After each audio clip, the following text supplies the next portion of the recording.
Right. Live over here on YouTube, live on Facebook. Good morning, fans. Another action-packed, thrill-seeking edition of TG's Morning Stream.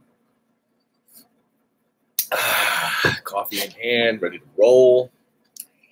Give you guys a couple minutes to gather around the campfire while I get myself situated here. Topic today. Good topic that we've touched on before. Touched on these topics before. The title of today's stream is Investing 101. And while I am not your financial planner, I am not your investment guide, I am not any kind of financial guru at all. I just wanted to share some simple tips with you guys on investing and what I've done in my life and how it's worked pretty well so far and getting me to where I am today. Because as many of you know, if you've followed me for a while, in 2010 I was bankrupt, $0, and today, I'm in quite a bit better position than that, and it's all because of some disciplined strategies, and albeit a couple of good plays, which have done very well. But the thing I want to press home, especially to young people, is to start early. You know, I mean, you will be. It is incredible, the power of compounding and get started early. I was talking with my nephew, who is over in Ireland right now on a 3 week vacation over there, who is a school teacher and only a couple years out of college, and he's on a 3 week vacation to Ireland. That should tell you something about investing, about saving, about just getting started early. And he's done that, and I don't think he took any of my advice, but he just his dad has always been very financially conscious, so to speak, and you know, they've done very well, and both his parents, my sister and his dad, are school teachers, so you know they're not making money hand over fist by any stretch of the imagination, doing wonderful work, but not setting the world on fire financially. And there's nothing wrong with that. I mean, that's a choice that they've made, and they're contributing greatly to society and doing just the Lord's work there. But nonetheless, every year they go on an extravagant cruise. I call it extravagant. It's a cruise. It's a nice cruise, and they take nice vacations and do stuff, and they're very secure and very stable just because of a disciplined approach to doing this. And I mean, when you get started early, I tell folks, 10% of your income. You're supposed to give God 10% of your income, and why not give your future 10% of your income as well? Learn to live off of 80% of what you take home, and you will be shocked at how quickly that starts to add up. And even if 10% of your income, is 50 or $100 a week or whatever it is, just put something aside, set something aside. There's a number of good resources that you can look up. Dave Ramsey is a great one. He's got a great program for, a kind of a Christian-based mentality towards saving and investing and building wealth. A number of great folks out there. Tony Robbins just did a great book. The last book that he did was Money, Master the Game. A really great strategy for not just being financially secure, but being financially free. And that is just incredible. Robert Kiyosaki is another one. Rich Dad, Poor Dad fame. I've followed Robert Kiyosaki and his teachings for years. He's done it a lot with real estate, and that's another great move, great investment. But the key to anything is getting started. You have to start. And if you're making $100 a week, put $10 away. And when you start to make $200 a week, put $20 away. And when you start to make, $1,000 a week, put $100 away. It's not that difficult. The problem that we have, the problem that most people have is, well, a lack of economic education. That's screaming that from the mountaintop for 30 years, but more than 30 years now. But the problem that most people have is that they want everything right now. They want instant gratification. They want it all right now, and they don't have any discipline. So they sacrifice. I read somewhere one time that most people are millionaires many times over, but they give it up for a new car. And that means that what they've done is they've taken money that they should have been putting in savings, and they're spending it on a new car. How many times have you seen?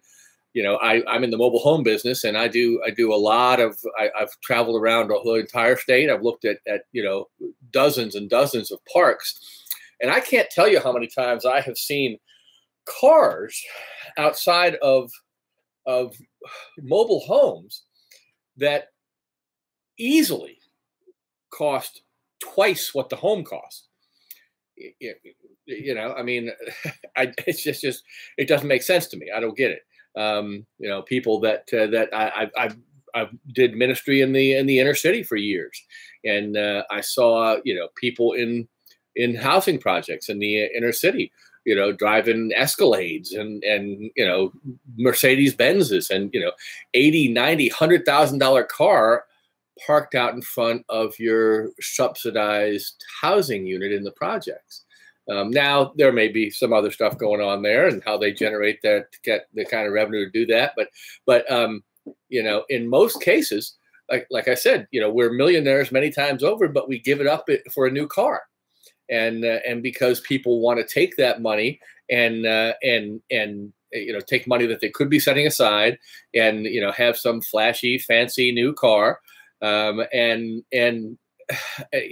sacrificing their future in exchange for that new car. I've for years I've said that I would never spend the kind of money that you have to spend to get some high-end vehicle like that, unless I was just unless I was looking at 10% of my annual income, being $100,000, then I could justify $100,000 car, I guess. It's all relative, I suppose. I was talking to somebody the other day at our church dinner. Morning, Chuck, by the way. Good morning, Sandra. And was talking to somebody at our church dinner the other day about this, and I said, there's a oh, dang on it! I lost my train of thought there. What was I going to say? Totally escaped me. Live television, gotta love it. But at any rate, it'll come in a minute. But if we just focus in on taking those little steps, doing those little things, just one step at a time. And, it doesn't seem like much in the beginning. It doesn't seem like it's going to have a huge effect in the beginning. But I can tell you that it will. I mean, in 2010 was only 7 or 8 years ago now.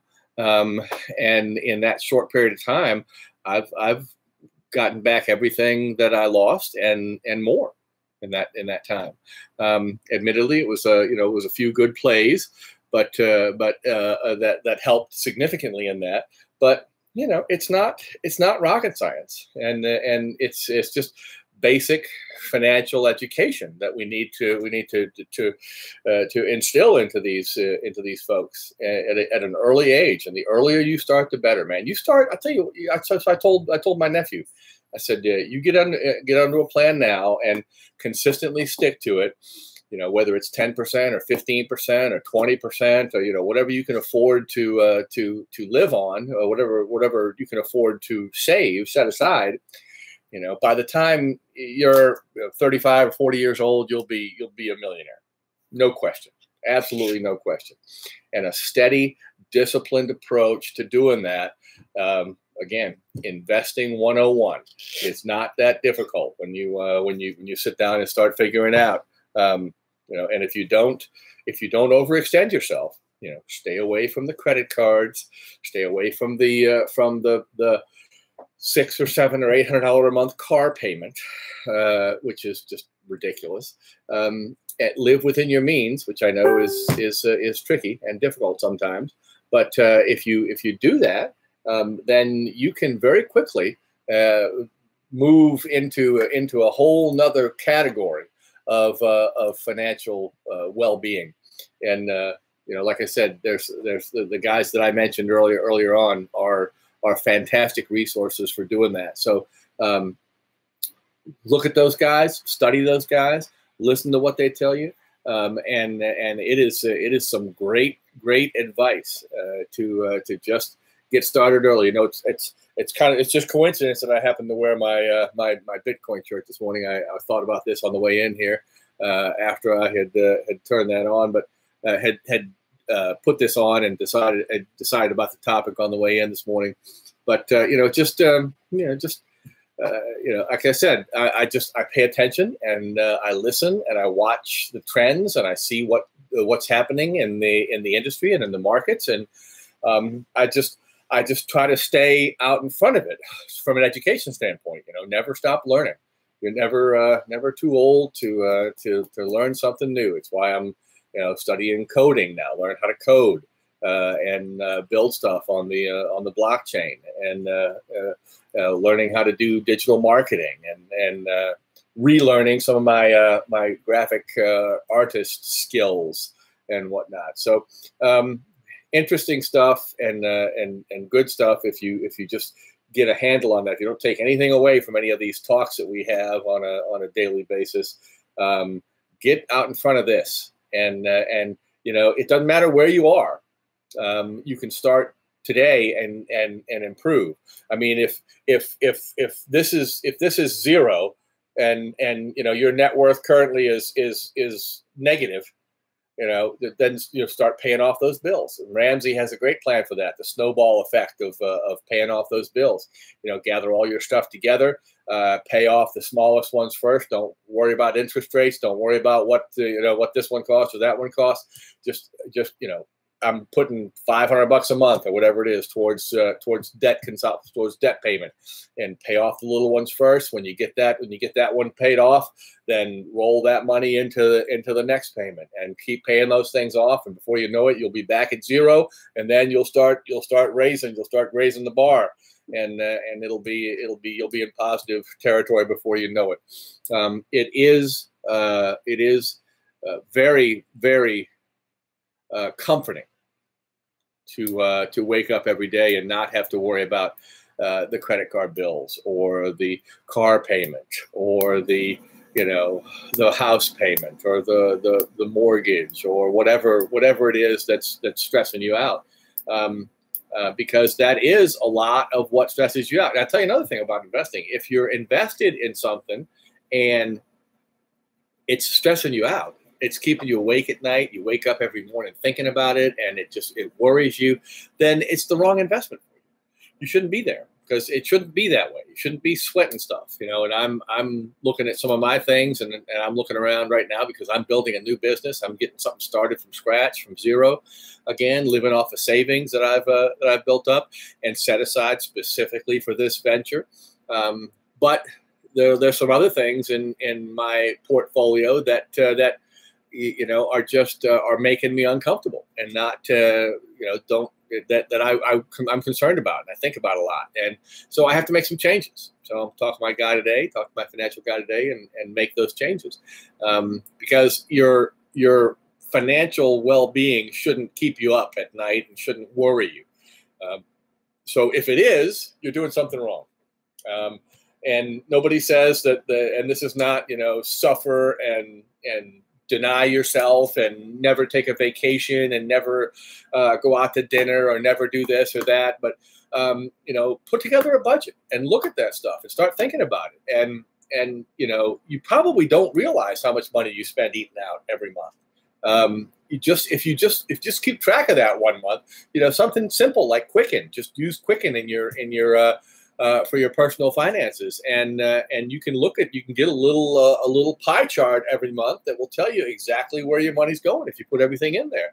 And you look at it and you go, holy cow, I spent $800 last month eating out. I mean, it's okay to eat out once in a while, but I probably shouldn't have gone to the sushi bar 7 times, or whatever it is.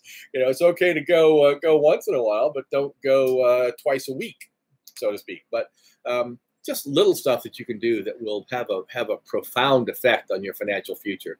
So that was all I wanted to share with you guys this morning. Just a little investing 101, not being your investment advisor, not being any kind of anything special myself, but just economically aware and maybe a little tiny bit savvy in that regard. But just take it with a grain of salt, and hopefully you learn something. Hopefully you got something out of this, and it'll make you a little bit better, a little bit more financially secure, increase your knowledge base a little bit moving forward. But look those guys up that I mentioned early on, and whatever kind of floats your boat, give it a shot and read it. It is not it is not without work. That this stuff comes. Some of it is very disciplined. Tony's book, for instance, is a big fat book. That Money Master the Game is a big fat book, and there's a lot of stuff you got to do to get through that. But you know what? It's worth it. It's worth it. Do a little bit of work now, and it will pay off in the future. I guarantee it. So, all right, guys, have a great day. I appreciate you watching. Appreciate you listening. Don't forget to subscribe on the YouTube side, and give me some likes, and then give me the hearts on Facebook. Share the video when you can if you find it of value and you think somebody else out there might like it. In the meantime, remember, doesn't matter whether you think you can or you think you can't. You are right. Have a great day, guys. We'll talk to you soon.